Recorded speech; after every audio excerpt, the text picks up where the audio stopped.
Good evening, you're watching the news from the Sultan of Oman television. First, the headlines. The Unified Joint Naval Force conducts an amphibious operation within the context of the activities of Safe Syria 3.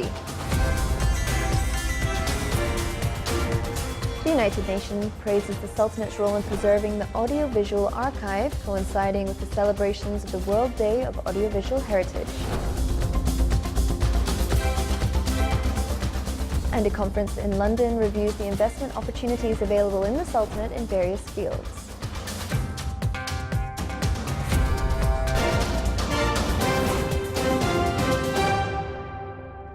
Those are the headlines, and now for the news in detail. His Majesty Sultan Qaboos sent a cable of greetings to His Excellency Milos Zeman, President of the Czech Republic, on his country's National Day. The General Sultan bin Mohammed Al Nomani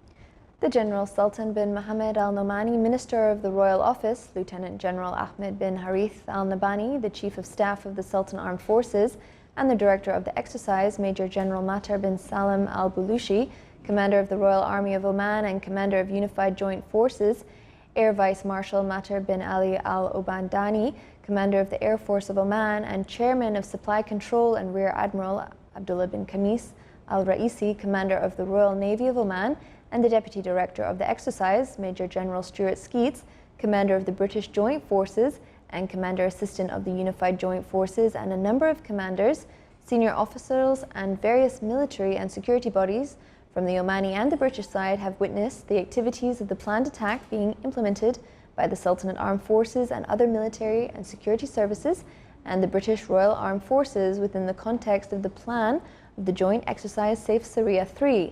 As per the scenario of the exercise, the joint forces destroyed with great success the supposed enemy and kicked it outside the international borders. The final stage of the exercise is post-conflict phase, which requires reconstruction and restoring the situation to normal. It will be administered by security services and other government civil bodies. So today we've had a fantastic attack alongside the MSO, and my battle group has defeated the enemy in collaboration with the Omani forces. It's been very successful. We've had good communication between myself and Ahmed Salim. We have planned the attack together, and I'm particularly pleased with how the Royal Omani Air Force and the Royal Air Force have brought the jets in and the helicopters as well. It's been a fantastic experience of warfighting together. The Unified Joint Naval Force has conducted an amphibious operation within the context of the activities of Safe Syria 3. The operation came as part of a series of land operational measures within the context of amphibious attacks. It included a group of combat naval vessels, ground forces and some forces from the British Royal Navy, and a number of joint air forces aircrafts to counterattack the supposed Illusion forces at the joint operation scene. The joint forces implemented the operation through landing ships with great accuracy and as per the setup plan for the exercise in a way that achieves the training objectives. It reflected the great plan and accurate implementation on all phases and the importance of command and control from the start of joint planning to the execution phase, which achieved the targeted objectives. The operation was followed up by Rear Admiral Abdullah bin Khamis Al Raisi, Commander of the Royal Navy of Oman, and the Deputy Director of the exercise, and a number of senior officials from the Omani and British sides. The Media Centre of the Joint Exercise Safe Syria 3 organised a field visit for representatives of local and international media to the Musana Air Base, the headquarters of the British Air Force. They got acquainted with the work mechanisms of all field and air works being executed by the force along with the Omani Air Force as per the planned events of the scenario of the exercise. They also watched the modern equipment and technologies being implemented in the exercise.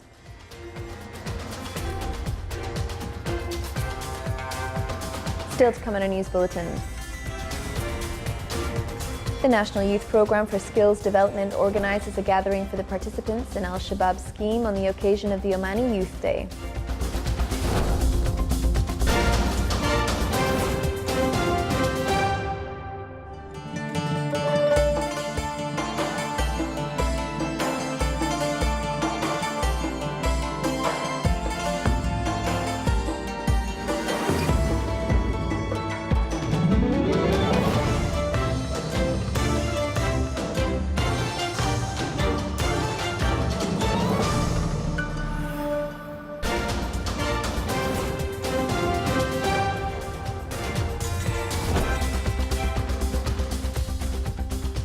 Welcome back. Turkey's Foreign Minister Mevlut Cavusoglu met Russia's Foreign Minister Sergei Lavrov today in Istanbul, ahead of a summit on Syria. Later in the day, Turkey's President Recep Tayyip Erdogan, the German Chancellor Angela Merkel, and the French President Emmanuel Macron, along with the Russian President Vladimir Putin, are also scheduled to meet. A Florida man with a long criminal history was charged in the nationwide mail bomb scare targeting prominent Democrats who have traded barbs with the president, Donald Trump. It's a significant break in a case that has seized the national conversation and spread fear of election season violence, with little precedent in the U.S. The Justice Department officials announced 5 federal charges against the 56-year-old Cesar Sayok from Florida. They have revealed that DNA and a fingerprint found on a package helped them identify the suspect after a 5-day investigation that heightened unease with each additional bomb discovery. He was taken to an FBI office in Florida shortly after his arrest. Workers have placed a plaque bearing the names of U.S. officials on a new section of border fencing between California and Mexico. The U.S. Secretary of Homeland Security, Kirstjen Nielsen, unveiled the 2 new miles of fencing yesterday and declared it the first new section of President Donald Trump's border wall. The wall replaces shorter, older fencing installed in the 1990s that was now out of date and operationally inadequate. The plaque displays Trump's name at the top, along with Nielsen's and those of other border officials.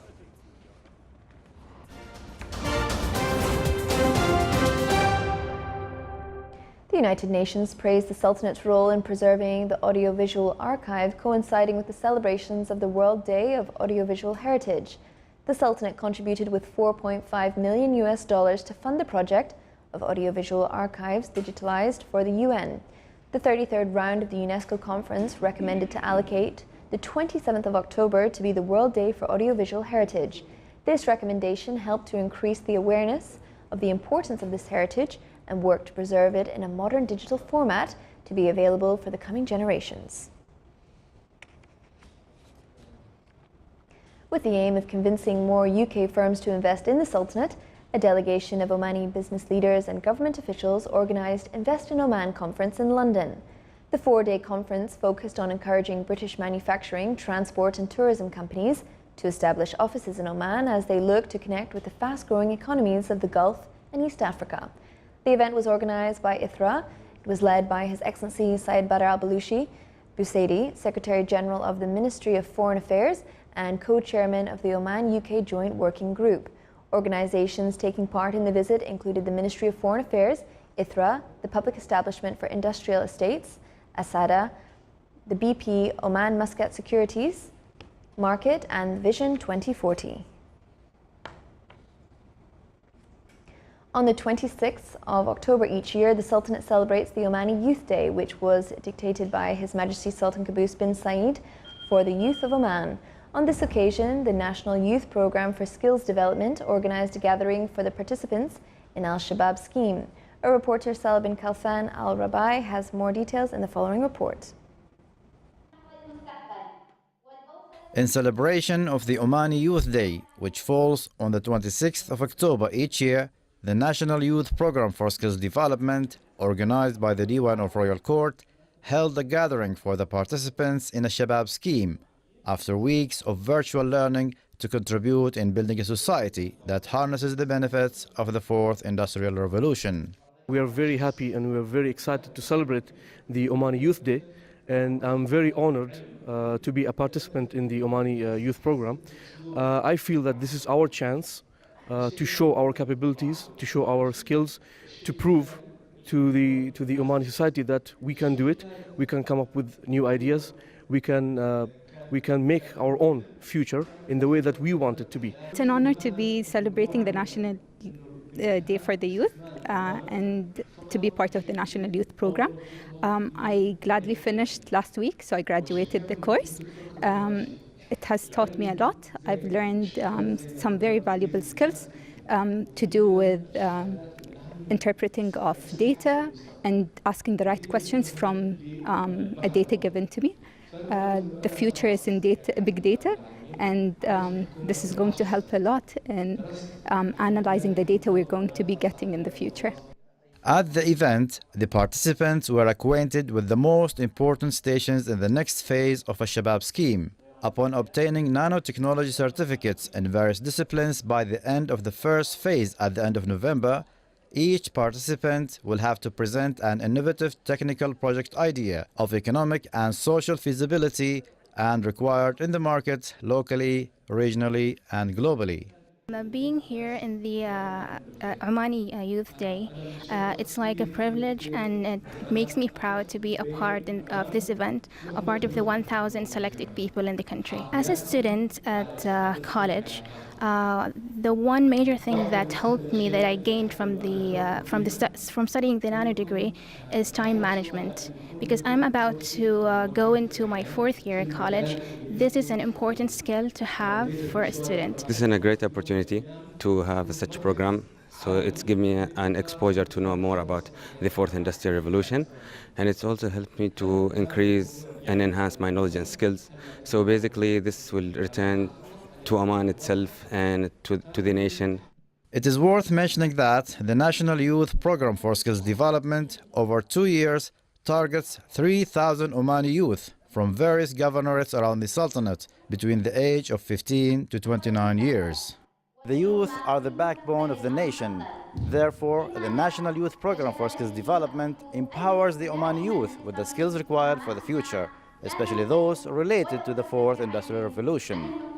For the Sultanate of Oman Television, Salih Bakhalfan al-Rahbi, Muscat. The National Youth Committee marked the Omani Youth Day, which was declared by His Majesty Sultan Qaboos on the 26th of October. The ceremony was held on this occasion in the Wilaya of Sohar in the Governorate of North Batna. The ceremony highlighted a number of studies and initiatives regarding the youth. It also shed light on efforts exerted by the government to implement programs and activities that contribute to the achievement of youth perspectives. The event stressed on the studies conducted for qualifying the youth by cultural centres and the higher education in the Sultanate. The Oman Diabetes Association organised in Muscat a forum under the title I and My Pump. The forum, which witnessed a participation of a number of medical cadres, discussed the way of using the insulin pump.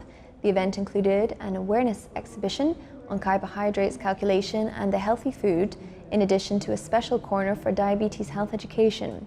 Her Highness Sayyida Huriya bint Asad Al Saeed presided over the opening ceremony.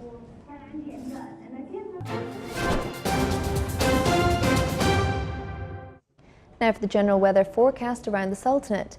Clear skies will prevail over most of the governorates, with chances of low cloud and fog late at night and early morning over the coast of the South Sharqiya, Wusta and Dhofar governorates. Winds will be northwesterly light to moderate, and seas will be slight with a maximum wave height of 1.25 meters.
is the Sultanate of Oman Television. Before we end tonight's bulletin, here are the main points once again.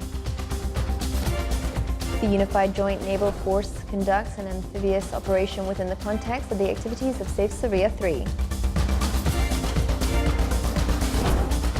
The United Nations praises the Sultanate's role in preserving the audiovisual archive, coinciding with the celebrations of the World Day of Audiovisual Heritage. And a conference in London reviews the investment opportunities available in the Sultanate in various fields. With that, we come to the end of tonight's news bulletin. From all of us here at the newsrooms and the studio, it's good night.